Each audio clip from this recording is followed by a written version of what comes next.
Welcome to viral. నేను మీ జాకిర్ హుసేన్. ప్రస్తుతం మనతోటి సీనియర్ జర్నలిస్ట్ సిఎస్ రావు గారు ఉన్నారు. వెల్కమ్ చెప్పేద్దాం. హాయ్ సార్, నమస్తే. నమస్తే. తెలంగాణలో కేటీఆర్ గారు, కవిత గారు ఇద్దరు ఒకటయ్యారంటారా? తాజాగా జరిగినటువంటి డెవలప్మెంట్ చూస్తే వాళ్ళిద్దరు మళ్ళీ ఒకటిగా అవుతున్నారా అనేటువంటి భావన కలుగుతుంది. ఇటీవల కాలంలో కేటీఆర్ గారిని టార్గెట్గా చేస్తూ ఆమె లెటర్ రాయటం, కవిత గారు ఇవన్నీ మనం చూసాం. సో ఈ నేపథ్యంలో వాళ్ళిద్దరి మధ్య చాలా గ్యాప్ వచ్చింది. కేటీఆర్ గారి నాయకత్వంలో పనిచేయడానికి కవిత గారు ఇష్టపడలేదు. ఆవిడ సొంత దుకాణం పెట్టుకుంటున్నారు అనేటువంటి ఒక టాక్ రాజకీయ వర్గాల్లో బాగా వినిపించింది. సొంత పార్టీ కూడా పెట్టుకోబోతున్నారు అన్నట్టు. టీఆర్ఎస్ పార్టీకి సంబంధం లేకుండా ఆవిడ ఈ మధ్య కాలంలో ధర్నాలు కూడా చేశారు ఇందిరా పార్క్ దగ్గర. ఆ సందర్భంగా ఎవరెవరు వచ్చారు ఏంటి అనేది కూడా మనం చూస్తే అక్కడెక్కడ కూడా బీఆర్ఎస్ పార్టీకి సంబంధించిన జెండా కానీ, కలర్ కానీ, గుర్తులు కానీ ఏం కనిపించలా. అక్కడ బీఆర్ఎస్ పార్టీ లీడర్లు కూడా ఎవరు లేరు పెద్దగా. సో ఆ రోజునే సొంత దుకాణం పెట్టుకుంటున్నారు కవిత గారు. తెలంగాణ జాగృతి అనేటువంటి దాన్ని రాజకీయ పార్టీగా మార్చబోతున్నారు అనేటువంటిది బాగా ఎలివేట్ అయింది ఈ మధ్యకాలంలో. అసలు ఎందుకు కవిత గారు ఆగ్రహంగా ఒక లెటర్ రాశారు కేసీఆర్ గారికి? గతంలో ఎప్పుడు లేని విధంగా ఈసారి లెటర్ రాయటం, ఆ లెటర్ లీక్ కావటం, ఇవన్నీ కూడా ఒక పెద్ద చర్చ జరిగింది తెలంగాణ సమాజంలో, తెలంగాణ రాష్ట్రంలో. అసలు ఆ లెటర్ ఎవరు లీక్ చేశారనే విషయాన్ని కూడా కవిత గారు బయటపెట్టారు. అసలు పార్టీని రన్ చేసేటువంటి సత్తా లేనటువంటి లీడరు కేటీఆర్ గారని ఇండైరెక్ట్గా మాట్లాడారు. ఆయన ఎక్స్ వేదికగా ట్వీట్లు చేయడానికి పనికి వస్తారు తప్పితే క్షేత్రస్థాయిలో పోరాటాలకు పనికిరాడు. క్షేత్రస్థాయిలో పోరాటాలు చేయకపోతే పార్టీ నిలబడదు. పార్టీని రన్ చేసేటువంటి కెపాసిటీ అతనికి లేదు కాబట్టి ఆయన పోరాటాలకు సిద్ధపడ్డు. కాబట్టి ఆయన నాయకత్వంలో పనిచేయడానికి తాను ఇష్టం లేదు అని చెప్పి పరోక్షంగా చెప్పారు.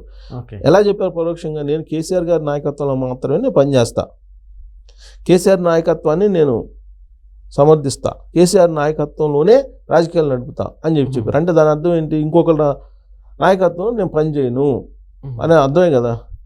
కేసీఆర్ గారి నాయకత్వంలో పనిచేస్తాను, ఆయన నాయకత్వం మాత్రమే తెలంగాణ సమాజాన్ని జాగృతి చేయగలదు అనేటువంటి ఒపీనియన్ ఆవిడ వ్యక్తం చేసినప్పుడు అక్కడేదో నాయకత్వం మారబోతుంది ఆ పార్టీలో అనేటువంటి సంకేతం అయితే బయటకు వెళ్ళిపోయింది కదా.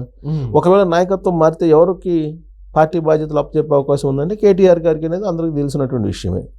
అంటే కేటీఆర్ గారి నాయకత్వంలో పనిచేయడానికి తాను ఇష్టపడలేదు అనేటువంటి విషయాన్ని పరోక్షంగా ఆవిడ చెప్పేశారు లెటర్ రూపంలో కానీ, లేదా ఆవిడ తర్వాత చేసినటువంటి కొన్ని కార్యక్రమాల రూపంలో కానీ తన అభిప్రాయాన్ని కుండబద్దలు కొట్టినట్టు చెప్పేశారు. దీంతో కేటీఆర్ గారికి అలాగే కవిత గారికి మధ్య గ్యాప్ వచ్చేసింది. వాళ్ళిద్దరూ వేరువేరు అయిపోయారు అనేది బాగా వెళ్ళిపోయింది. యాక్చువల్గా కవిత గారి కుమారుడు అనుకుంటా కాన్వకేషన్కి ఆవిడ అమెరికా వెళ్ళారు. అమెరికా నుంచి రాగానే ఈయన అమెరికా వెళ్ళారు కేటీఆర్ గారు. యూకే అమెరికా వెళ్తున్నానని చెప్పి ఈయన వెళ్ళాడు. ఈయన అమెరికా వెళ్ళినటువంటి సందర్భంగానే ఈ అమెరికా నుంచి ఒక లెటర్ రాశారు. ఈ లెటర్, ఆ లెటర్ రిలీజ్ అయింది. ఓకే. సో ఇదంతా కూడా ఒక పొలిటికల్ డ్రామాని నడిపించారు. అంతర్గతంగా ఇంట్లో ఏదో జరిగింది. హరీష్ రావు గారిని పిలిపించుకున్నాడు కేసీఆర్ గారు. పిలిపించుకుని హరీష్ గారితో మాట్లాడారు. హరీష్ గారిని ఎందుకు పిలిపించుకున్నారంటే కాళేశ్వరంకి సంబంధించినటువంటి విచారణ జరుగుతుంది, 9వ తారీఖు హాజరు కావాలి, 11వ తారీఖు ఇంకొక హాజరు కావాలి, 5వ తారీఖు ఒక హాజరు, ఇట్లా రకరకాల హాజరు, ఈటల రాజేంద్ర వీళ్ళందరూ హాజరయ్యారు. సో ఎవరెవరు ఏం మాట్లాడాలి ఏంటి అనే దాని మీద మాట్లాడుకోవడానికి హరీష్ రావు గారిని పిలిపించారు అనేటువంటిది అప్పుడు వాళ్ళిద్దరు మీట్ అయిన సందర్భంగా వచ్చినటువంటి అంశం. ఇంకొక అంశం ఏంటి?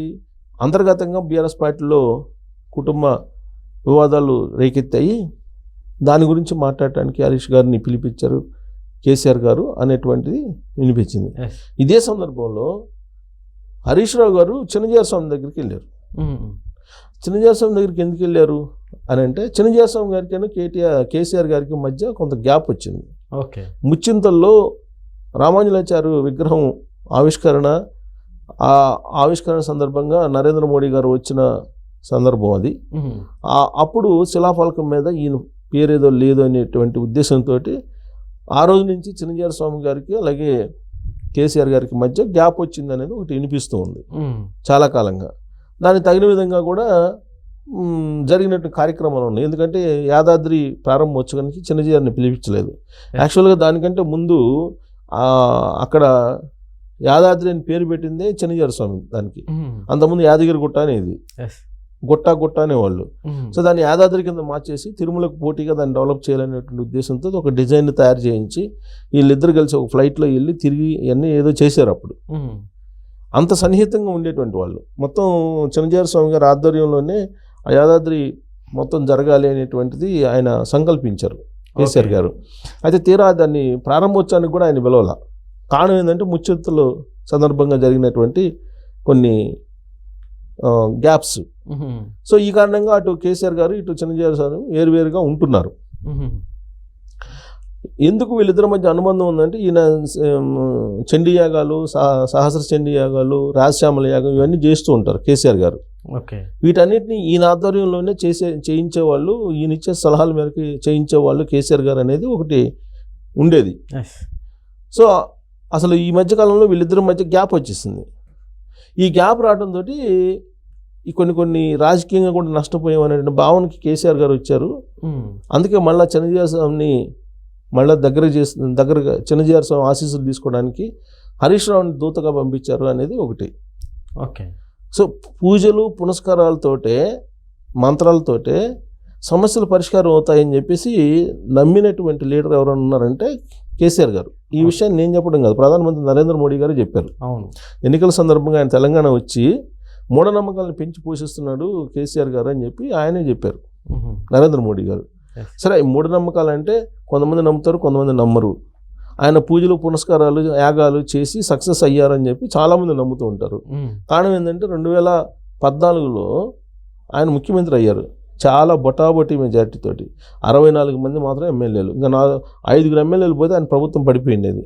అలాంటిది ఆయన పూజలు పునస్కారాలు చేసి తెలుగుదేశం పార్టీ నిర్వీర్యం చేశారు అనేది నమ్మించాడు ఆయన జనాల్లోకి వెళ్ళిపోయింది. సరే, ఆయన నమ్మించాడంటే ఆయన చేసే కార్యక్రమాలను చూసి నమ్మారు. ఆయన ఏమి బలవంతంగా నమ్మండి అని చెప్పి చెప్పట్లా. ఆయన